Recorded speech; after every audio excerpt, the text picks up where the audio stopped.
Hello and welcome to the Backseat Bible Study.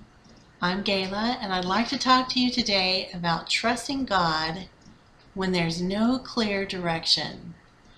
Let's start with Proverbs 3, 5, and 6, which says, "Trust in the Lord with all your heart and don't lean on your own understanding. In all your ways acknowledge Him and He will direct your paths." I went ahead and looked up the word acknowledge, even though I have a pretty good understanding of it. And I'm glad I did because here's what it says at dictionary.com. Number 1, admit to be real or true. Recognize the existence, truth, or fact of.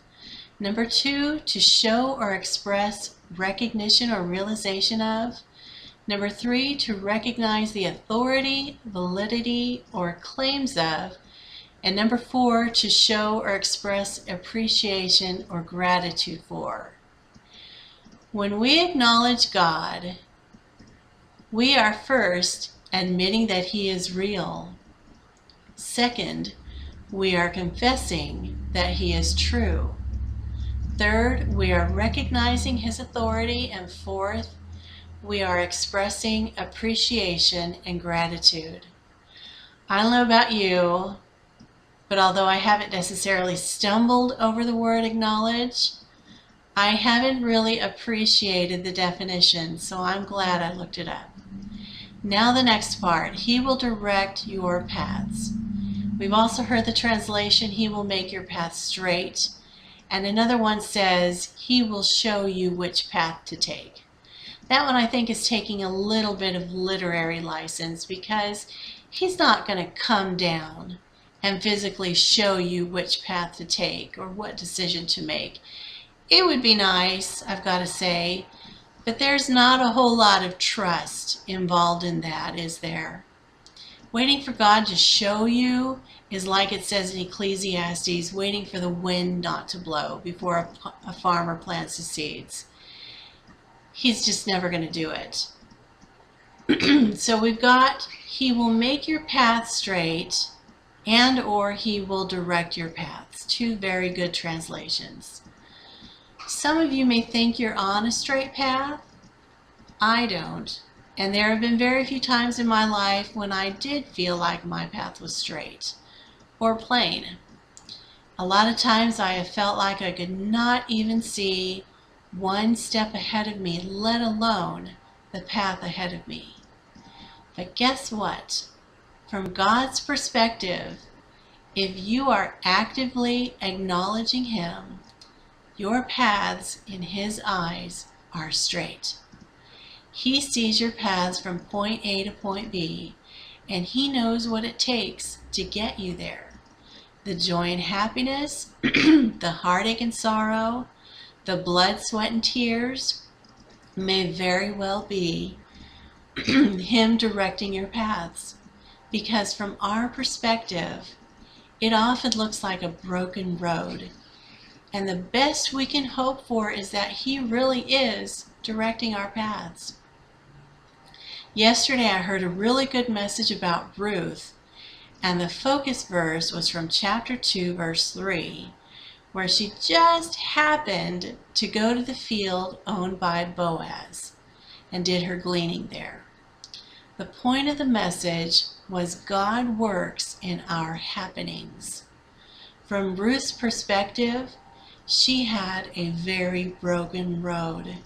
She lost her husband early in life. She had previously lost her father-in-law and brother-in-law. Her sister-in-law abandoned her and her mother-in-law, and so it was down to just Ruth and Naomi, her mother-in-law. She went from being comfortably married in her homeland of Moab to widowed at a young age through an incredibly difficult journey to a foreign land, and ended up poor and destitute in Israel, having to glean from strangers' fields for not just herself but also for her mother-in-law, just so the two of them could even survive. This was not the path she thought her life would take. It was a broken road.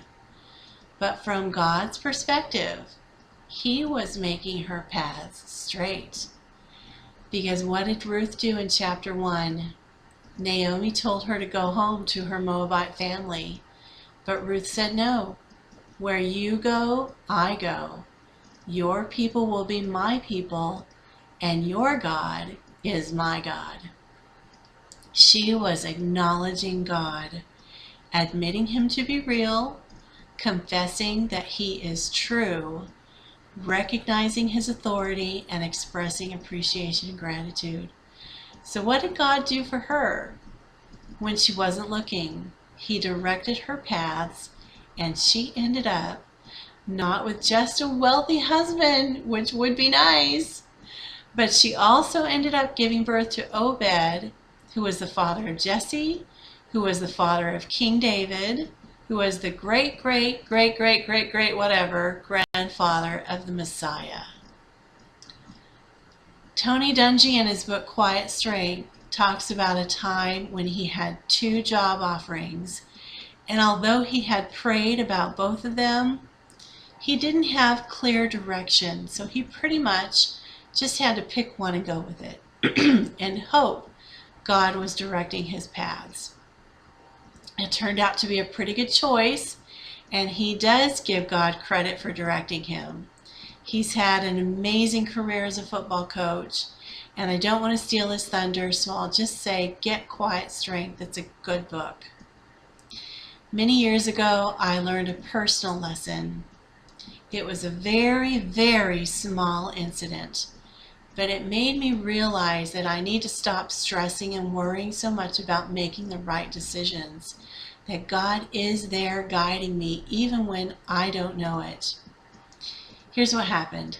I had just moved 200 miles away to a new city and a new job, but I didn't move all at once. I still had my old house, and I was going back every weekend and piling stuff in my car to bring it back with me to the new place. On one of those trips, as I was heading out the back door, I saw my umbrella hanging there. Now, I live someplace where it hardly ever rains, so there was in all likelihood no need whatsoever for my umbrella.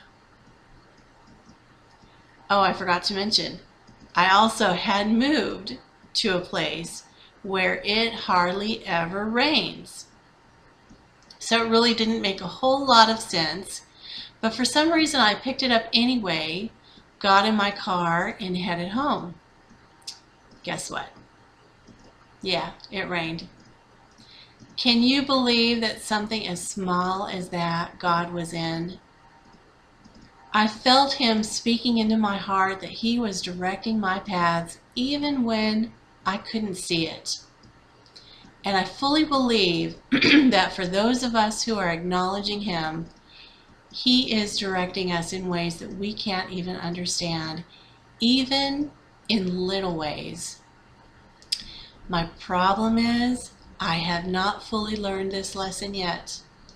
I'm still stressing over a really big decision right now, and I have to keep reminding myself, if God was there in the little thing, why would he not be there in this big thing?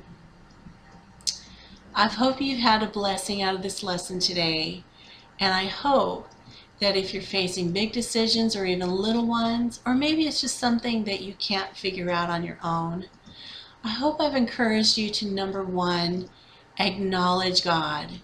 Admit that he is real. Confess that he is true. Recognize his authority and express gratitude and appreciation. And then secondly, I hope I've also encouraged you to trust that he is directing your paths. And from his perspective, he is making your paths straight. Thank you for joining me in the Backseat Bible Study. I will see you next time.